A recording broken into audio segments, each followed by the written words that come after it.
السلام عليكم ورحمة الله وبركاته. الحمد لله والصلاة والسلام على أشرف رسول الله وعلى آله وأصحابه الفائزين بي الله. أما بعد، عن أبي هريرة رضي الله عنه قال قال رسول الله صلى الله عليه وسلم: أفضل الصيام بعد رمضان شهر الله المحرم، وأفضل الصلاة بعد الفريضة صلاة الليل. رواه مسلم.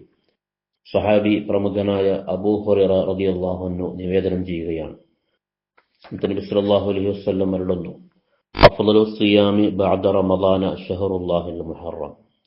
പരിശുദ്ധ റമളാനിന് ശേഷം നോമ്പ് അനുഷ്ഠിക്കാൻ ഏറ്റവും ശ്രേഷ്ഠമായ മാസം അല്ലാഹുവിന്റെ വിശുദ്ധമായ മുഹറം മാസമാണ്. വ അഫ്ളലു സ്വലാത്തി ബഅദൽ ഫരീളത്തി സ്വലാത്തുൽ ലൈൽ. നിർബന്ധമായ 5 വക്ത് നമസ്കാരങ്ങൾക്ക് ശേഷം ഏറ്റവും സവിശേഷമായ പുണ്യമുള്ള നിസ്കാരം രാത്രി നിസ്കാരമാണ്, തഹജ്ജുദ് നിസ്കാരമാണ് എന്ന് നബി സല്ലല്ലാഹു അലൈഹി വസല്ലം പറഞ്ഞു.